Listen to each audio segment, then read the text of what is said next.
Yun!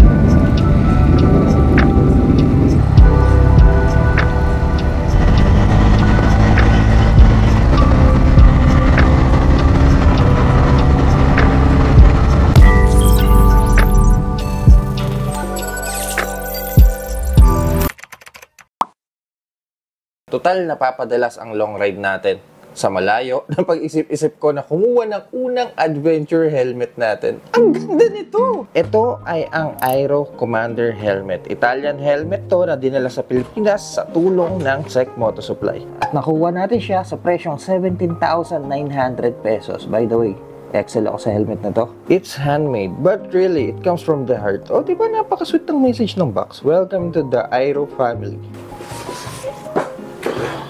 Ano to? Ito pala yung mismong chin curtain natin. Dito extra. Accessories para sa mga action camera. Yan.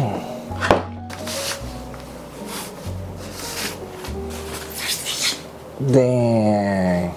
Isa sa mga rason kung bakit pinilit kong makakuha ng Aero Commander helmet dahil sa itsura niya. Para sa akin, isa to sa pinakamagandang helmet na ginawa out there. Diba? Yung font niya sa likod parang font ng Venom. May sulat na Aero. Mas pinili natin to white para bagayan yung mga kung ano-anong motor na gagamitin natin. Meron tayong pick na kung saan pwedeng tanggalin to kung gusto nating magmukhang naked yung hulmahan ng Aero Commander. Malaki yung visor. Teka, tanggalin na natin. Diba? Ang lawak ng field of vision. At dual visor to. Yan, tanggalin na natin to. Meron tayong malaking vent sa chin. Ito siya, di-slide lang siya. At maliit naman sa may bandang taas. Kumbaga dito papasok sa harapan yung cold air. Tapos dito naman sisingaw sa likod. Meron kayong slot para sa mga intercoms nyo. Pinlock ready yung visor niya. Yes, meron kasama sa box. Double D for extra safety. Nice. Tsaka malambot yung padding niya sa loob. Ang helmet na to ay may timbang na 1,510 grams. Ang gaan niya eh, oh. Kabit lang natin yung chin curtain na kasama sa box dahil by default walang nakalagay dito. Nice. At meron din tayong helmet chin mount from Hank. Itong chin mount na to is specifically designed for Aero Commander. Kasalpak na natin.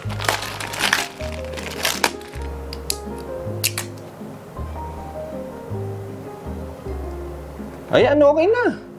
Adventure bike na lang kulang. Ang gulo ng garahe. Parang dinaanan ng bagyo.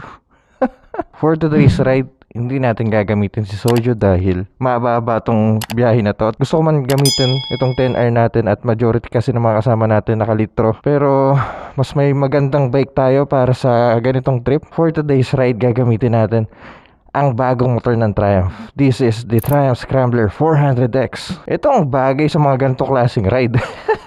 Guys, pasensya na kayo kung may lobo dito sa gilid May nagpa-baby shower kagabi And it's a girl! Single cylinder na may 40 horsepower and 39 Nm torque, 179 kilograms. Ginawa on and off road at mukhang mag-enjoy tayo dito sa bike na to. Thank you po to Triumph Green Hills dahil pinairam nila sa akin tong bagong motor nila. Odo pa lang ng bike is 6 kilometers. Sobrang bago pa. At wala na siyang gas. Pagkasa na lang natin sa daan. Straight na natin. Stock exhaust naman to, tsaka single cylinder. So, hindi naman ganun kaingay to. Time check, 4:30 ng umaga. Sa mga nagtataka kung napapanood yung mga videos natin at nakasubaybay kayo dito sa channel na to, parang familiar yung motor. Yan ay dahil ito ang motor na nireview natin sa Thailand. Ngayon nasa Pilipinas na siya, magagamit natin siya ulit. Nice, no? Teka, nakaharang yung Honda City. Manipis naman tong motor.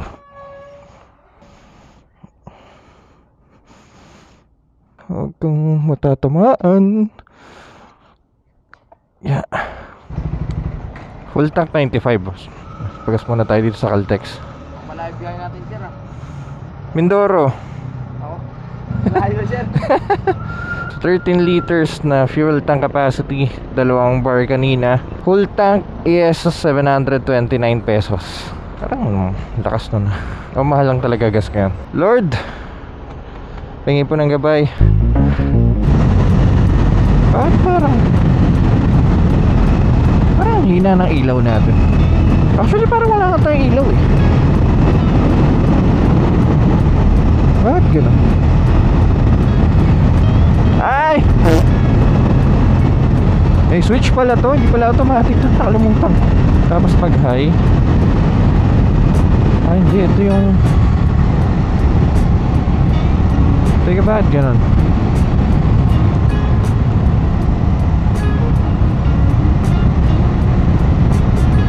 Ah, ito yung high nya.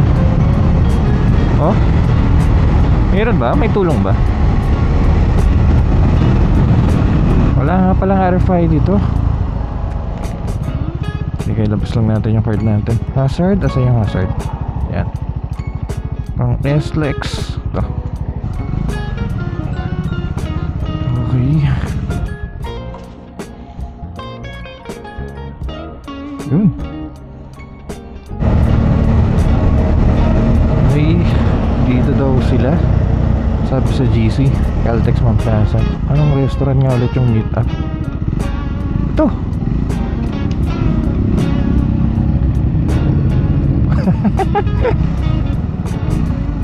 Aha, dito na pala sila ha.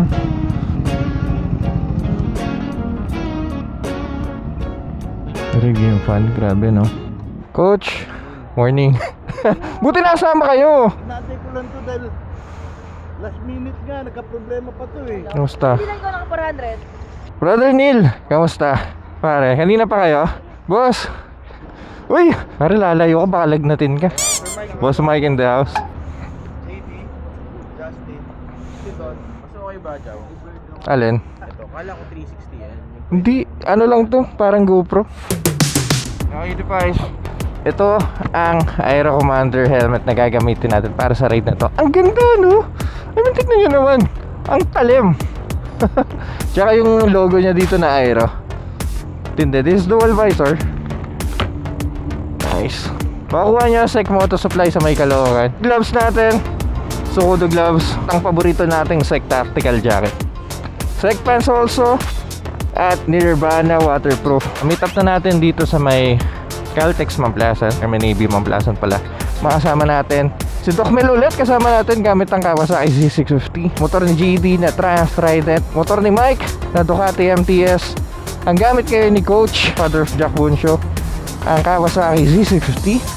At ang motor na gagamitin natin, ang bagong Triumph Scrambler 400X. Gamit ni Jack, Speed 400. Ito more on street bike. Ito kasi pwede off-road. Tapos meron tayong kasamang Ducati Multistrada V4 Rally. Ganda nito. Tingnan, parang lugi ah. Ito bis na Trident. Ganda-ganda ako sa Trident na to. Tsaka itong upuan niya oh. Kasama natin si Turkey ngayong araw. Gamit niya itong Super Duke. CS kasama natin ng Garage Point Manila. Gamit niya itong S1000 XR. At isa pang Triumph Trident. Yabang ng jacket nito oh. Kamusta ako yung fitting? Sobrang ganda.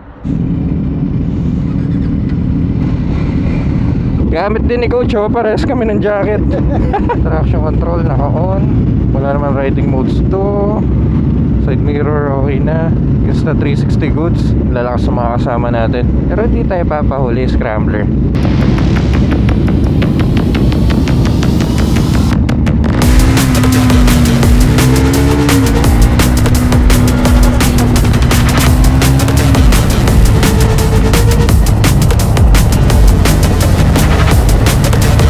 Sobrang traffic. Bihira to ah. Nasiraan na naman ba o hindi, mag-exit sila dito. Para sa Mindoro ride na to, bubunuin natin ang 334 kilometers gamit ang Triumph Scrambler 400X. Last time na ginamit ko tong motor na to, nasa left hand side tayo. I mean, nasa Thailand kasi tayo nun. 3 days tayo sa Mindoro pero wala kaming mga gamit sa motor. Basta sumama kasi dito sa motorismo, meron siyang convoy na van. Andun lahat yung gamit mo. So, musunod lang yung van sa'yo. Convenient tong ride na to. Hindi hassle, wala kang backpack, wala kang tank bag, wala kang top box, biga ka lang, di ba? Sarap mo. Ngayon, papunta tayo sa Batangas Port. Sasakay tayo ng Roro. This is the second time na sasakay tayo ng Roro. Kamusta ba panahon? Kagabi nag-uulan sa Cavite eh. Ewan ko lang dun sa Mindoro.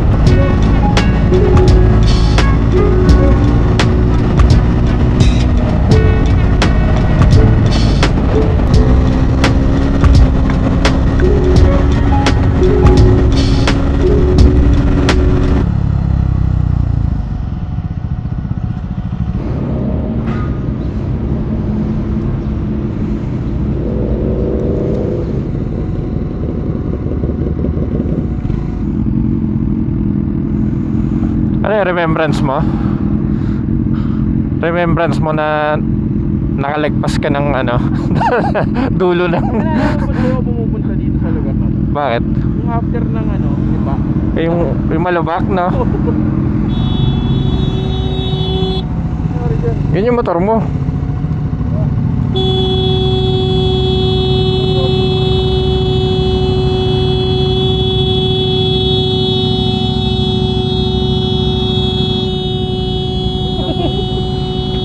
Bibili pa naman ako niyan, ayoko na pala niyan.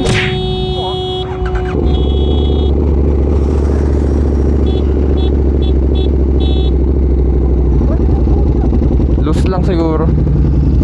Doon yung port. Welcome, Port of Atanga. Hindi pa rin pala naayos to. Yun din yung sinabi ko last time. Pag nakita nyo na tong part na to, hindi pa to yun. Okay na.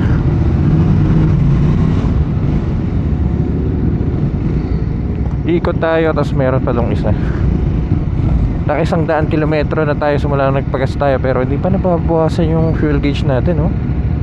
Ito maganda sa lower CC sa long ride eh. Tipid. Medyo iwan lang tayo, pero hindi naman masakit sa bulsa. Kung pupunta kayo ng Calapan, Abra, basta ito, may nakasulat dyan. Pwede kayo sumakay dito sa Roro na to.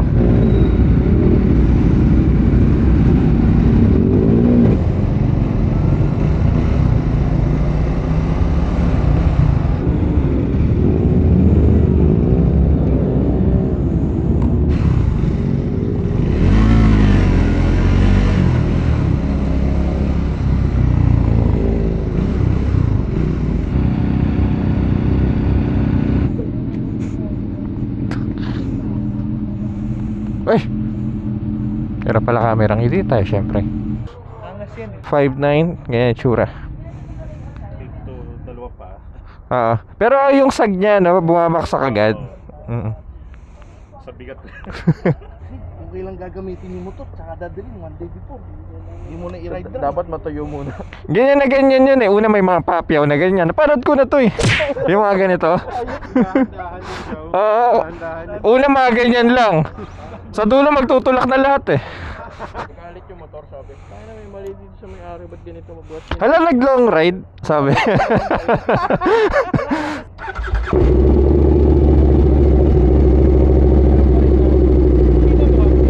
Ako naiwan tayo 7:30. Change tayo ng itinerary. Sa lahat napapasok tayo ng Occidental. Kasi 11 pa yung sasakyan natin na biyahe. Masyado matagal yan. That means gagabihin tayo sa ano. Ang gagawin natin, papasok tayo ng Calapan. Calapan naman tayo papasok na. So pabaliktad tayo. Ah, pabaliktad. Pero okay lang yan kasi ganun din lang yun. Sa dulo pa rin tayo pabalik sa. Hindi ba lang tayo ng pasok.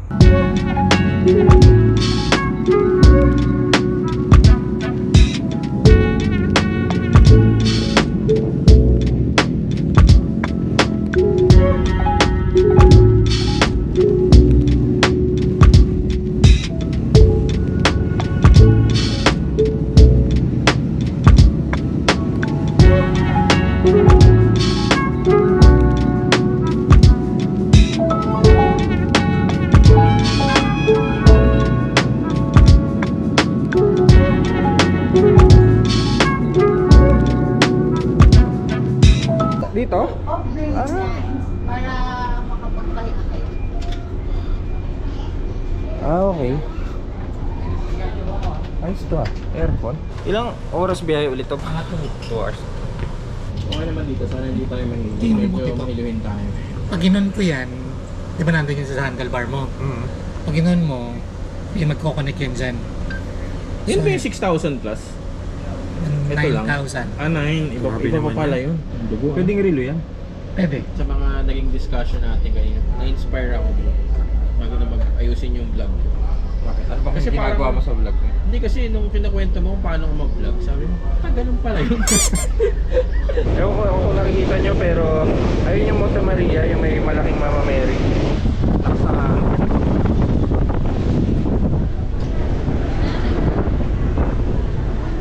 Dito na tayo sa Calapan, Karating din.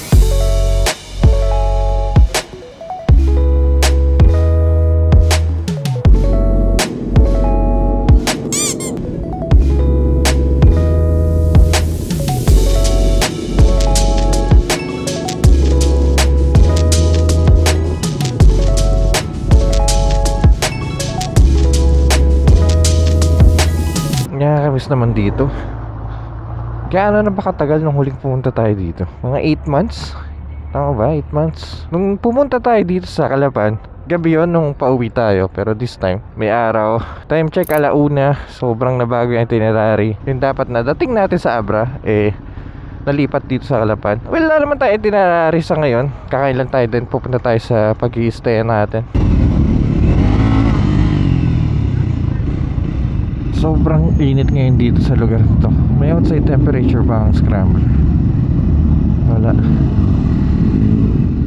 Tumatagos yung init sa jacket Mukhang dito tayo sa bayan nila. Ang init kailangan natin running yung tipong dire-diretso para chill yung ride natin.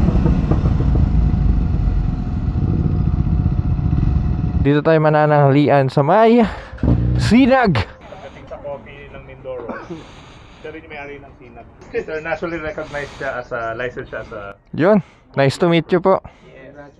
Congrats. Boss, nanonood ako ng iyong... Thank you po, thank you. Wow. Yun, thank you po. Titikman ng pagkain ng Sinag. Kailangan natin ng dire-diretsong daan. Sobrang init. Mag-ano ka? Safety kaya. If you don't prepare for the fall, you will not fall. Gandang rason ano?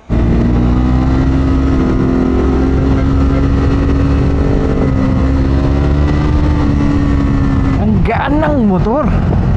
Kahit third gear, may gulat factor.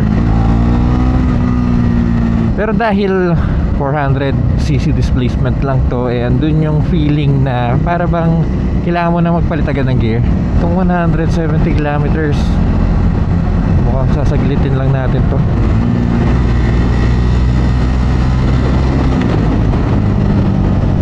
Guys, if you want detailed review dito sa bike, panoorin nyo lang yung review natin nung pumunta tayong Thailand. Lagyan nyo lang sa search button on YouTube, Jawamoto Triumph Scrambler 400 or Speed 400. Yung dalawang bike na yun ginamit natin. At doon, ginawa natin ng detailed review, lahat ng bagay na gusto nyo malaman tungkol dito sa bike na to. Punchy yung power niya sa low end. So kung sakaling mag-overtake kayo, hindi mahirap. Dahil sa single cylinder power na mayroon ang motor na to, mas na-maximize yung power niya yung low end. Pero sa ngayon medyo hirap yung braking niya sa front.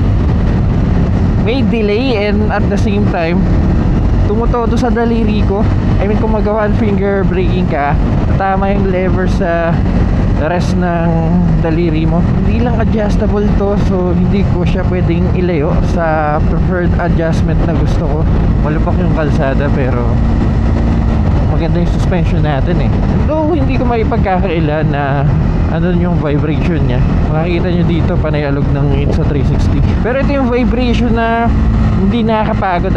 Para sa akin kasi may mga nagagamit akong bike na talagang high RPM, grabe manginig yung motor, handlebar, foot pegs. Pero ito, vibrate pero suwabe pa rin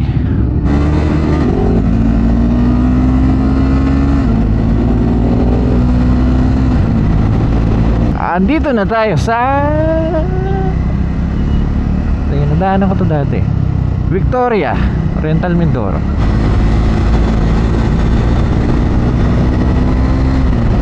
Kapit din ng gulong Okay, ito bayan ng Bokoro.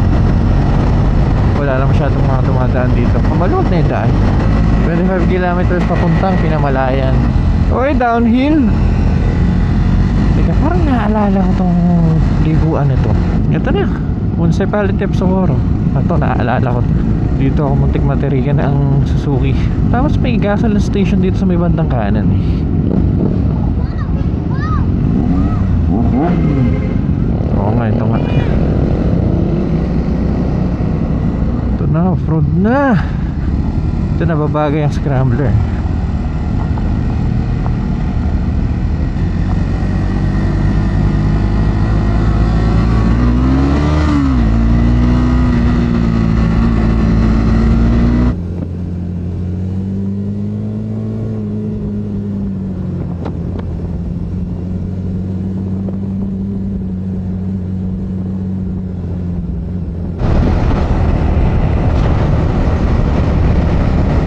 Pagas lang yung iba saglit. Simula nang nagpagas tayo, nakaka 164 kilometers na tayo simula nang umalis tayong bahay. 2 bar pa lang yung nababawas sa atin habang sila kailangan na magpagas. Okay din pang long ride mga 400cc.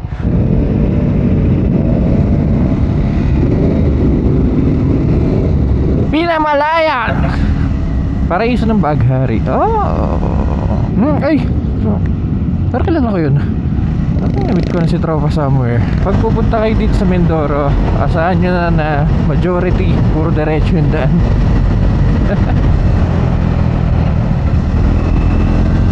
Ito, bayan ng Bansud.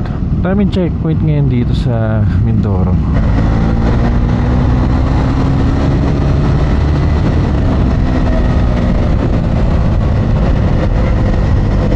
Parang naantok ako. Ano to? Municipality of Bungabong. Lawak ng daan, no?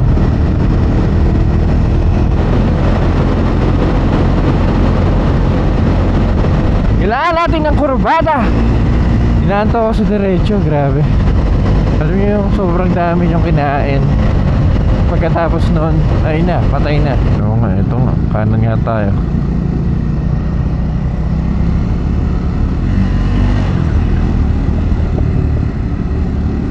Ito na ang good part.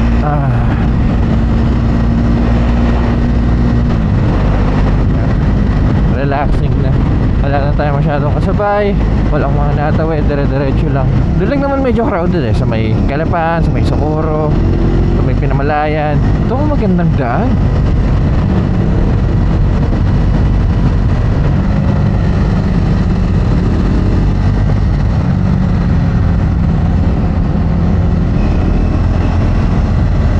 Pero magandang tulay.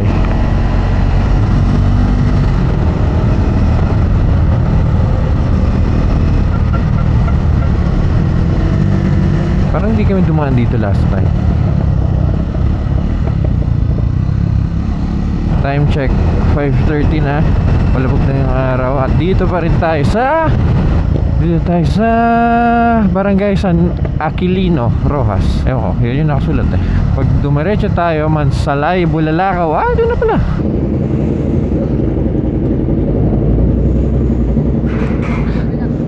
Thank you.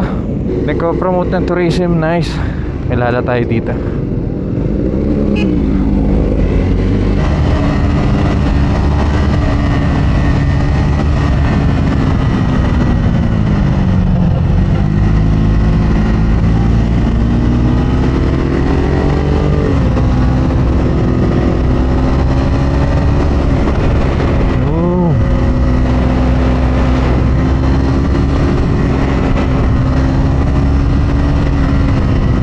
Meron pa tayong 43 kilometers na kailangan punuin. Ay, kaya pa ba nagas natin? Meron pa tayong 3 bar. Kakapagas lang natin pero parang di umakyat. 2 bar pa rin. Ayun, late lang. Dito tayo sa Mansalay Public Market.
ng vlog ko, dami ko sinasabi, mga share na experiences. Mga inspirational message din. Tapos syempre, sinishare ko, hindi pinapakita ko yung mga magagandang parts ng Mindoro. Hindi nakasaksak yung mic ko pa. Sobrang enjoy yung motor na to. Ang daling tumayo. Ano ba ito? Bulalakaw na. Bulalakaw na. Tayo sa room 227 sa taas daw.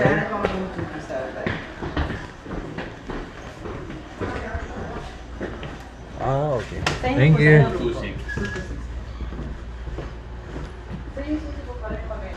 Parang kabina ng barko to ah. Ay, sir, pasensya. Alin? Hindi, okay lang. Alin? Parang sa barko to.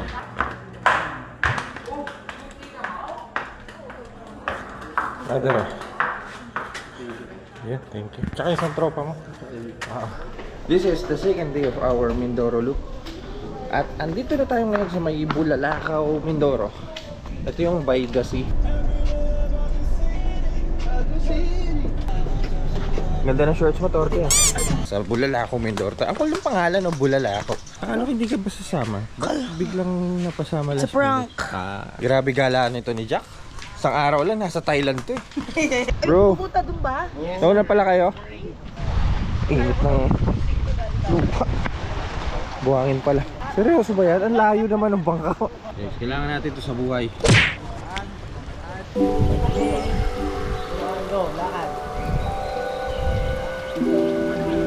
Tignan niyo kung baka matatama ko yan na.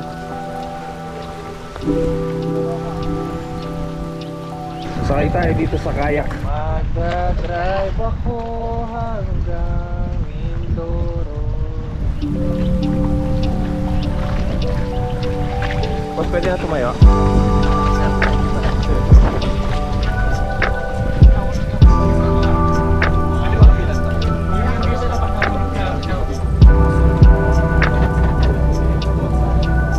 Good thing I have my dad with me.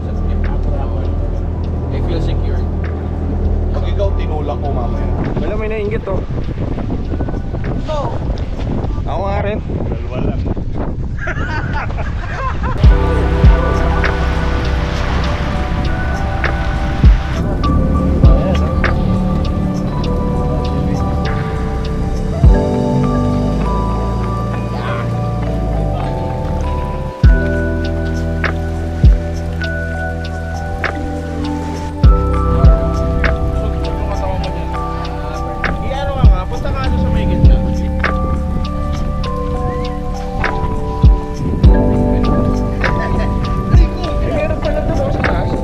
Naiiyak kumuha ng pagkain.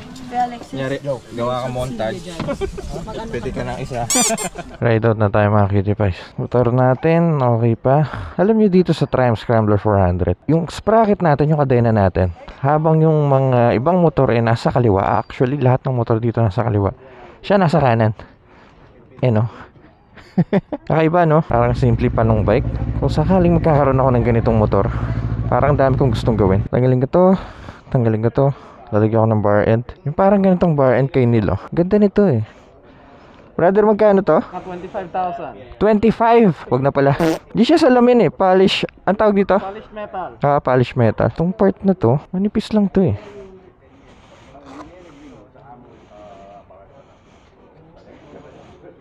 Ayan siya. Bala kong maglagay kung sakali ng chigi. Magkano yung ganito, Boss Jane? Umabot na ng 28,000. Pero anyway, may silbi kasi itong part na to eh.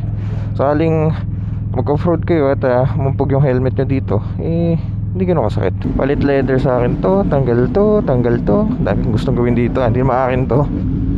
Thank you. Thank you. Ganda ng GS, no?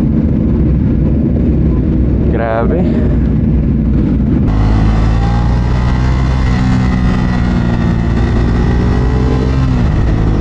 Itong ride natin na to, from Bulalakaw, pupunta tayo ng Abra-de-Ilog. Mga 140-170 kilometers around sa ganong kalayo yung pupuntahan natin. Pero di katulad dun sa pinagsimulan natin sa may Calapan. Ito medyo maluwag na. Doon sa part na yun may mga kasabay tayo, mga tricycle. Doon kasi mostly yung part ng saan matraffic. Baliktad saan yung gagawin natin, Abra-de-Ilog, then papuntang Calapan. Ngayon, pabalik na tayo from Calapan to Abra-de-Ilog. Probinsya vibes. Sarap sa mata.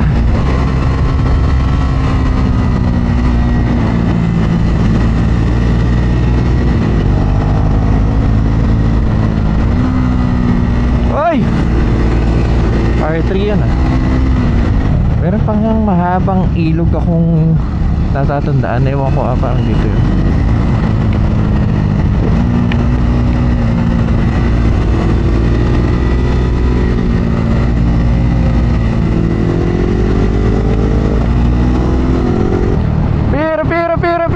Beer!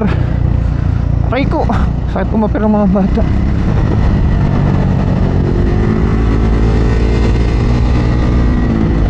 Gaan ang handling ng scrambler. Daming twisties. Tapos wala tayong kasabay, no? Ang sarap.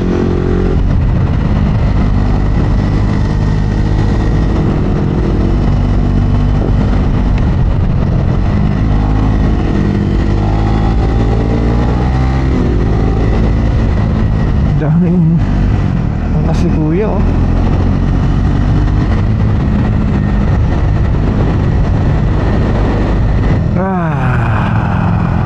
So relaxing, man. Ang ganda. Open na open. Pababa yung daan. Parang may pressure yung tenga ko.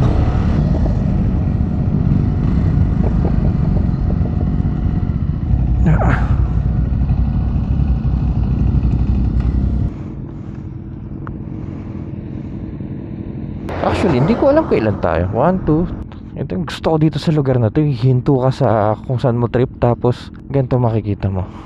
Solid. Ice Tapos, tubig. Meron ako dito. parang ref yan ah. Pag nag-overheat ka. Brother, okay ka lang? Wala ka lang gas? Hindi na lang.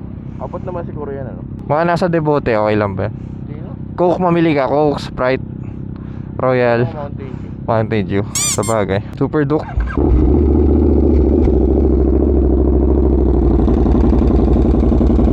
Sira ulo tong motor na to. Ba't ako marap? Tingnan ito.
Ba yun? Yung mahabang tulay na sinasabi ko. Parang ito. Oo nga, ito nga.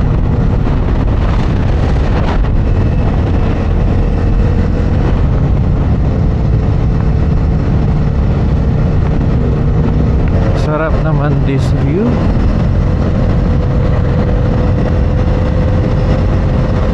Ang light ng throttle natin. Siguro isang factor doon kasi throttle by wire to. Kaya ganun na lang kagaan yung pigaan natin dito sa scrambler. Parang lakas ng hangin. Narinig nyo ba boses ko mga device? Naku, nagbiblink na yung fuel indicator. Mukhang malayo pa naman tayo sa Kapiasnan.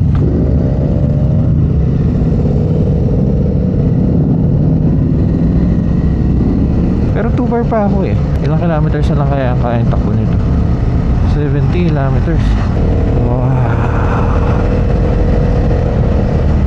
amazing.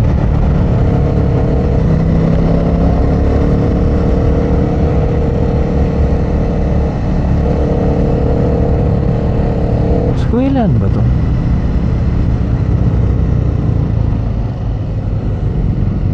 Samblayan Prison and Penal Farm.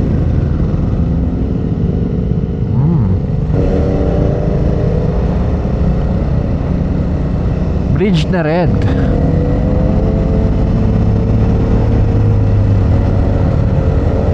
First tayo dito. Memorable pala ako kanina. May ilang kilometers pa tayo? Dun sa lunch, parang 1 hour pa eh. Oh, shit. Siguro ito na yung huling gasoline stop natin para dito sa motor na to. So far, yung takbo natin, fuel consumption ay umangat ng 25 km per liter. Well, full tank tayo. May kakayanan ang bike na tumakbo ng 290 kilometers. Gumagano yung ano ba? Magalo nga eh, met mga nga pihit ko eh. Pumalo sa mukha ko yung ano. Sa'yo? At least nagising ka, di ba?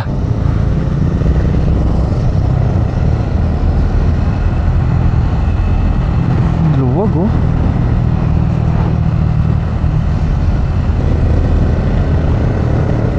Barangay San Agustin. Nga pala itong klaseng gulong, ito yung nanaanalsik ng bato eh.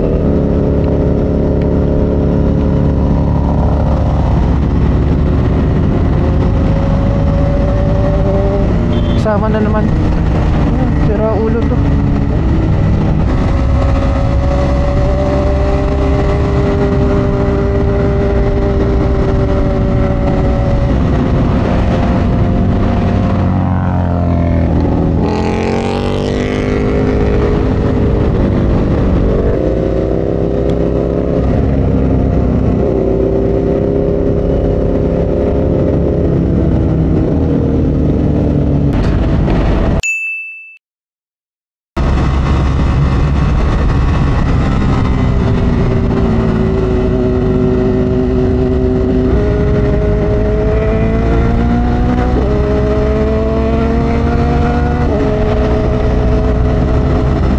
Bye Mamburao.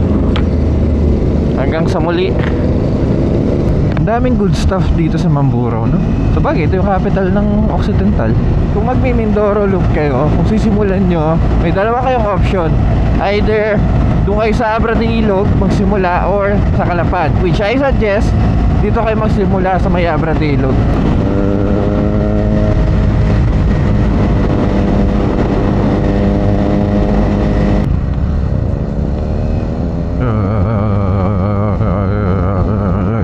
Para sa akin, all-rounder tong bike na to eh. Pwede nyo gamitin pang on and off-road. Pwede nyo gamitin pang daily, tipid pang long ride. 400cc, makapasok kayo sa expressway. Tapos isa pa, retro, may character. Hindi lang basta pang on and off-road. Bye-bye na. Pwede na pala pumasok. Grabe, init to. Naalala ko na naman yung mga barko days natin.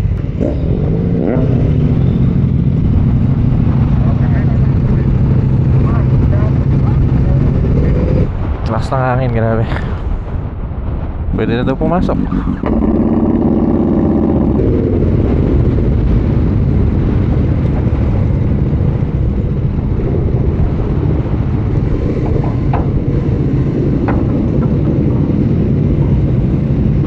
Diyan, kamusta? Ikaw ba yung ano? Yung naka-X-Max. Ay, ikaw pala yun. Boss, thank you ha. Nice to meet you. May Petron malapit dito. Doon tayo huminto. For 3 days na paggamit dito sa Triumph Scrambler 400, what I like about the bike ay na ma-maximize ko yung motor. I mean, hindi ko lang siya pwedeng gamitin on-road. Unti lang naman yung mga nadaanan nating off-road. Sa Mindoro kasi ang ganda ng daan eh. Sementado lahat eh. Pero may mga ilang pa rin tayong nadaan ng off-road. Ganun pa man, kahit naka-dual sporter tayo, ang ganda ng handling niya pagdating sa likuan. Ang ganda yung suspension actually. Mataas yung seat height. Pero yung sag niya kasi, pag umupo ka, ang lambot nito eh. Sa mga nagtatanong kung hindi ba nakakabitin yung power niya, well, kaya niya namang sumabay. Yung facing naman namin di naman rat-rat, pero kaya niyang sumabay. May mga time na humihinto ako at kailangan akong ayusin, pero kahit malayo sila, nakahabol pa naman ako. Punchy siya in low end, pero andun yung feeling na kailangan mo agad magpalit ng gear. Decent yung tunog, single cylinder, at ang fuel consumption natin sa bike hanggang 25 km per liter lang. Wala eh. Yun na talaga yung kaya kong fuel consumption sa kanya. The only thing we want to improve about the bike, yung braking niya kasi ewan ko medyo delayed and tumutodo kasi sa daliri ko. Tignan nyo to.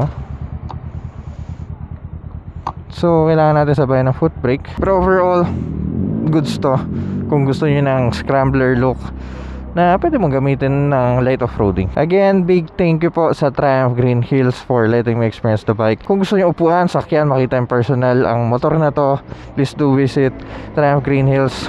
Marami silang unit doon. Upuan nyo lang or check it out. Meron din silang Speed 400. Ayun, ito yung medyo street oriented bike.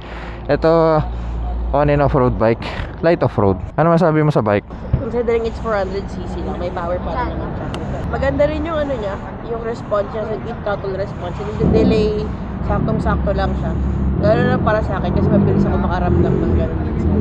So okay siya for me. Ang problem ko lang, hindi ko alam kung ako yung may problema.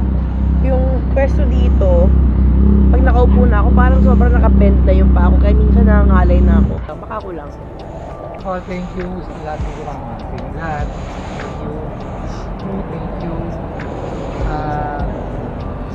As planned, narating tayo ng walang nangyari, walang problema. Marami pa rin yung rides sa application naman yun. You can download it or in our Facebook page.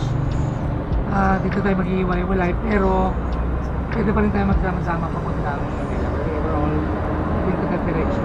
So guys, kung gusto nyo sumama dito sa Motorismo, kindly download the app. Makita nyo dito sa screen or message nyo ang Motorismo page. Also visit nyo yung YouTube channel nila. Andun lahat ng videos kung saan pwedeng pumunta. Ang ganda ng production ng video na yan guys. Check it out. And mga cutie guys, dito nagtatapos ang ating second Mindoro loop. Pero gamit naman ang Triumph Scrambler 400X. Let me know what you guys think dito sa ride na to at dito sa motor na to. Comment down. Also, gusto nyo mapanood yung unang beses na nakapunta tayo sa Mindoro. Yun ay yung gamit natin yung Suzuki GSX-S 1000. Yes, nakalitro po tayo nung unang beses na pumunta tayo sa Mindoro. Kasama rin ang Motorismo of course. Ilalagay natin yung link sa dulo ng video na to. Kaya mga cutie pies, see you sa next ride and see you sa next content. Gabi na, kailangan ko na makauwi.